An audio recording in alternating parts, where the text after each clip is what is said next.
राजू शहर में नौकरी करता था। गांव से निकले उसे 5 साल हो चुके थे।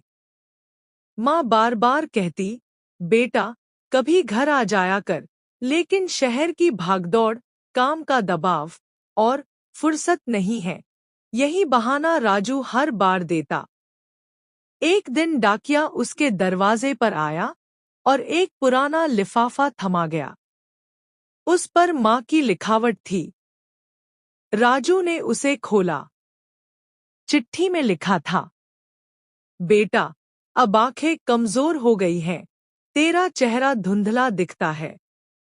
कई रातें तेरे बचपन की यादों में जाग कर गुजार देती हूँ। याद है तू कहता था, माँ मैं बड़ा होकर तुम्हें सोने की चूड़ियां दिलाऊंगा।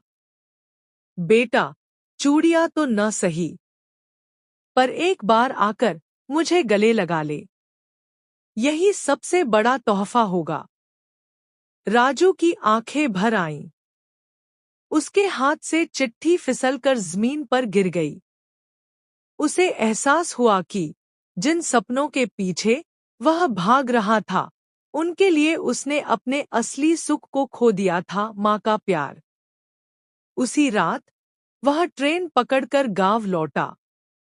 दरवाजा खोलते ही देखा माँ बिस्तर पर लेटी है। पास जाकर उनके पैरों के पास बैठ गया और पैर छूकर बोला, माँ मैं आ गया। पर माँ का शरीर बिल्कुल ठंडा हो गया था।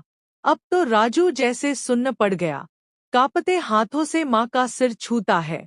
तब उसे एहसास होता है कि उसने आने में बहुत देर कर दी। राजू के कान में जैसे माँ की आवाज आई, आ गया बेटा, अब मुझे और कुछ नहीं चाहिए। राजू माँ की गोद में सिर रखकर रो पड़ा। अगर कहानी अच्छी लगी हो तो लाइक और सब्सक्राइब जरूर कर दें। आपके लाइक और सब्सक्राइब से हमें मोटिवेशन मिलता है। धन्यवाद।